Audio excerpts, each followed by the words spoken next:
Today is Friday, January 10th. I'm just going to be going over a book in which I've gone over previously, which I think it's a really good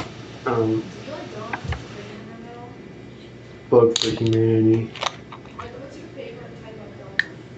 No matter what you believe in, I think it's a good book on medicine and on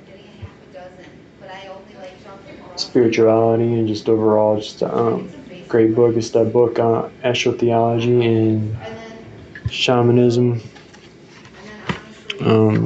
Christianities, Pagan Roots by Jan Irvin and Andrew Rutatit. I apologize if I pronounce that wrong. The illustrations are done by Nicholas Zavros. Excuse me, I'm going to take a drink of water.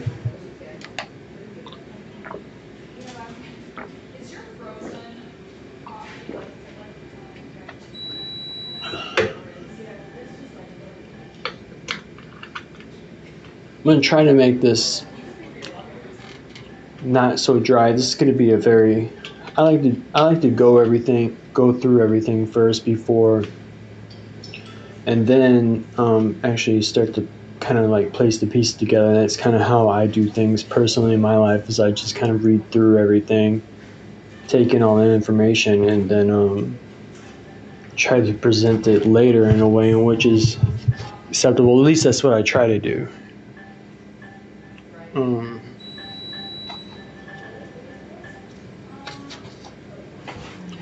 Here we have on page XVI, whatever that is in Roman numerals. This is just so I can go back later and reference this and place the pictures in there for you, is the Cathedral Portal of Notre Dame, Paris, France. The Gospels quote Jesus as saying, "I am the door." It is obvious that one does not walk up to a door and just stand there. You walk through it.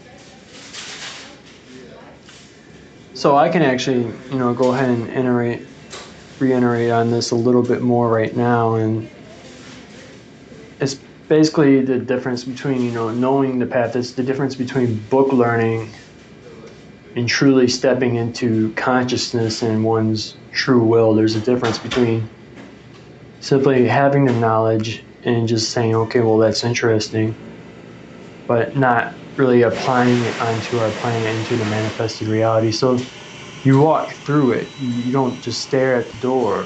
You have to walk through the door. And there's a lot of people just they're staring at the door, and they're just standing at the door, but they're not walking through the door. Now you can take that however you want to take it. You could take that as a literal initiation into a secret society, however you want to take that. But to me, that's about becoming conscious and taking right action in the world and manifesting it into this reality. Though there are those who would claim also this is the world, and there's rules that abide by on the planet. Take it how you may. As we are entering a new age, we must leave the age of Christianity and move on. We have stood at the doorstep of spiritual evolution long enough. The time has come for humankind to enter the temple, to walk through the door. Page 1, Part 1, the Aquarius Initiation. The Aquarius Initiation is a people's worldwide initiation into the ancient occult mysteries. So it's a worldwide initiation, the peoples, all peoples. That means all peoples. Now, I jump from a lot of different topics. I'll say, people is a legal term, which it is. It can be construed as a legal term. When you say people and you look in the Black's Law Dictionary, the term people in all capital letters means something a lot different. So I like to say the term human being. I don't like to use the term people. No longer are the mysteries to be reserved for the ancient secret societies. Okay, so I want to reiterate, no longer are the mysteries to be reserved for the ancient secret societies or contemporary groups of men practicing authoritarian elitism. Okay, it's no longer. Very clearly states that. Now, if you follow these guidelines, I don't understand why individuals would claim to be protectors of some type of knowledge when really they're just kind of like forestalling the inevitable. Astrotheology and shamanism is about dismantling the knowledge, disseminating, the knowledge of the heavens and the earth by providing a fundamental understanding in the fields of astrotheology and shamanism. Both are equally important in finding our place in history and understanding religious history itself. Failing to understand the mystic nature of both astrotheology and shamanism has been a tragic oversight by many researchers and truth seekers. Searching for the truth is a lifelong devotion. It is not something that can be handed to someone in a word or a sentence or even a single book. Truth is an understanding that only the observer can comprehend. So that's what I say about people which, who love to go to books and say, well, this is what it says in this book. And, book knowledge is fine. All words are living and breathing words, but you can't, that's not the ultimate truth. The ultimate truth is within each individual.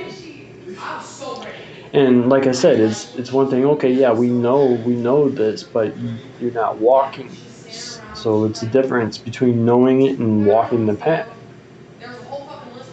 And me personally, I use, what, sort of techniques I use personally, but everyone has their own technique. Living a life in the quest for truth and convincing others of the truth can be quite difficult when popular belief and truth are on opposite sides of the same coin. Manly Palmer Hall spoke of truth not as a word, doctrine, system, philosophy, or religion. Hall often said that the truth is alive, is a conscious creature in and of itself. It has its own beginnings and it has its own ends. These beginnings and endings, whether they are conscious or not, are what we call paradigm shifts. And as truth goes through these great cycles, so shall humankind. The age of Aquarius is said to be the age when today's mysteries become tomorrow's common understanding. The age of information, the age of enlightenment. In the first part of this book, we will provide evidence that the Earth's entire physical new age, quote unquote, every 2,150 years, based on proven astronomy and the planetary precession of the equinoxes. This is, if you want to look into the Yuga cycles, Lost Star, Myth and Time. That's a great book to read on that. Based on proven astronomy and planetary precession of the equinoxes, to show how this has shaped religious symbolism and philosophy throughout history. Of utmost importance to our study is the fact that we are physically leaving the old age of Pisces and beginning the new age of Aquarius. On May 5th, 2000, there was a grand planetary alignment. This came directly on the heels of the Grand Cross of August 18, 1999, and the solar eclipse of August 11, 1999. These events mark the end of the Aztec calendar, and many people have accepted this rare occurrence as the beginning of the new age. Others will argue, though speculation, that the end of the Mayan calendar on December 21st, 2012 marks the start of the new age. Precessional motion, as we know, moves backwards through the zodiac. And the problem arises when we consider that the end of the age of Pisces occurs when the vernal point is actually at 0 Pisces, preparing to enter 29 degrees Aquarius. You can also look into, now I've been recently applying Manila's astronomica to with the dodecahedrons. Basically, with the sort of like a flat Earth model, and you can imagine if you were to take that, and then I'll also have a graph in which I'll post on here, and basically imagine it as like a cone, okay?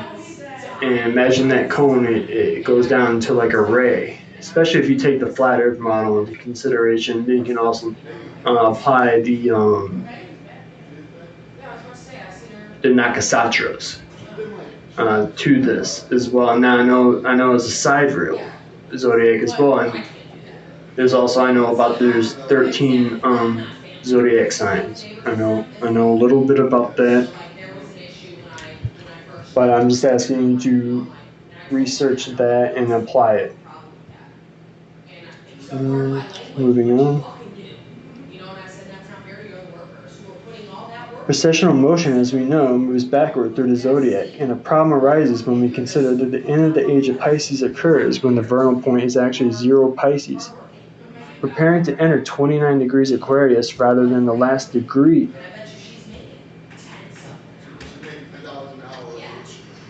Of Pisces. However, perhaps we should acknowledge a hidden intention with Western astrology tradition and take the notion of Pisces as the last zodiacal age at face value. Doing so, Western astrology proclaims that the 0 time of precession is when the age of Pisces, the last quote-unquote zodiacal sign, ends, which would be sometime in the next 2 centuries. From this perspective, the 0 time of Western astrology appears to be in general accord with the Maya end times.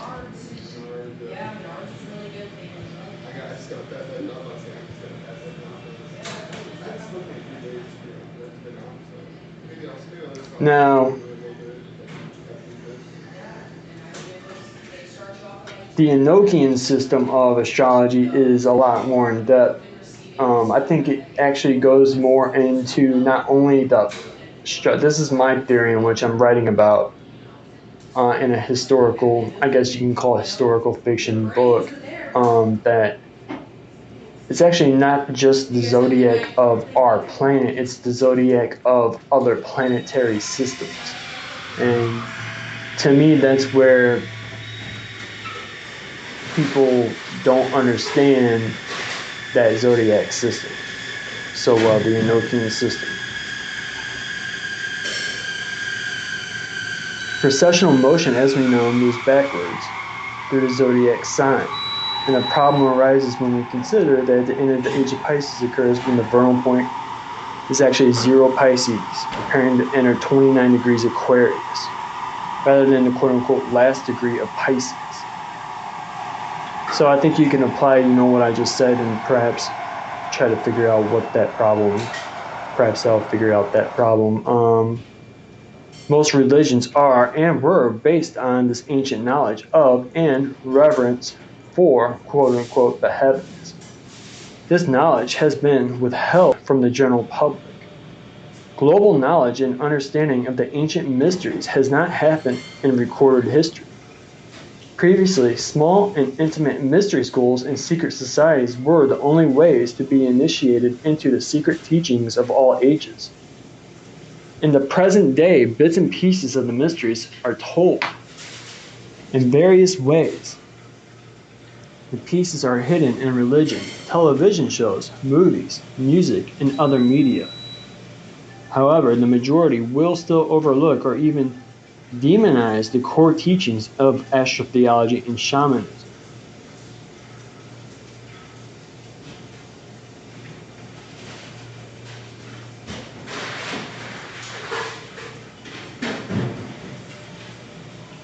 So now we're going to go into understanding the law of duality. Now, I don't want to confuse this. I don't like dialectics so much, switching over to left brain, right brain. Is very a mainstream institution way of teaching people. Using, I think it's called, I have to look it up, but Hegelian dialectics, I believe it's called. It's the way in which I teach, and that basically essentially throws you into a mental schism. Okay, the law of duality, before I even get into this, is just everything's male and female. Everything is dualistic in nature. Everything has a male and a female counterpart. As above, so below. Figures 3, 4, and 5 are all representatives of the Yggdrasil tree, which portray the concept that which is above is also below. So I also want to take that concept into the fact that we live in, people wonder why buildings don't last and dilapidate. Well, we live in a circular, generative universe, and we're building buildings in which are square. So if you take that into account, as above, so below, buildings should not be built, in my opinion, in boxes, because everything's boxed. Everything's boxed in, box schools, square classrooms. Everything's boxes, and that's not the way the universe is shaped. It's generative. Even if in a flat Earth model, the Earth's generative.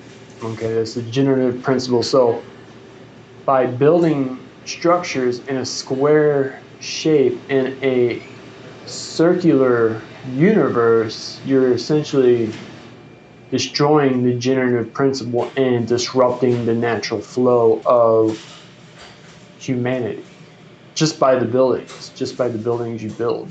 It'd be like placing a different type of hardware onto a computer system and expecting it to malfunction completely correctly the way in which it was built. But the fact is that you've placed alien software into it and it's not functioning, because you could think of each block on a grid, sort of like a computer chip in a way.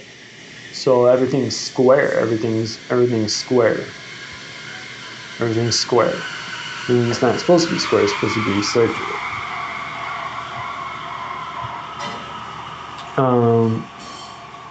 Figure 3 depicts the leaves reaching up the sky with the bird Aquila, sometimes called Sophia, which is mine. Sophia is mine. And the tree displaying its wings.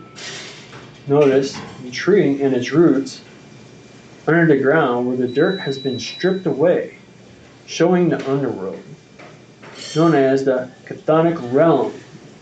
The chthonic realm is the dwelling place of the serpent, winding its way around the root system of the tree, the wings above the serpent.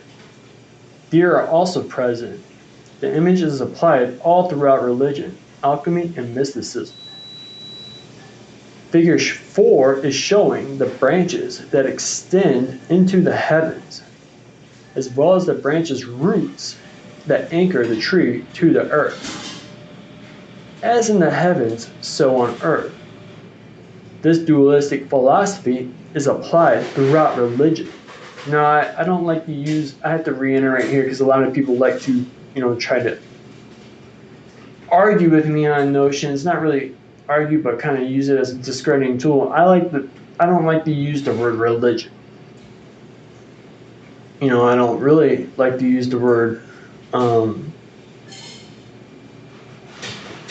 then I guess the word philosophy is okay, but religion, I don't like to use the word religion. Because to me, religion means to relegate, to bind. So I don't like to use that word. We can just use throughout, all sacred teachings, because all books are all sacred teachings, all sacred books. The further out into the heavens we go, we see the world tree. The axis of the earth, the poles, is now acting as a tree, branching out unto the heavens, above the earth and below the earth. One of the great motifs of a myth is the wondrous tree, so often described as reaching up to heaven. There are many of them.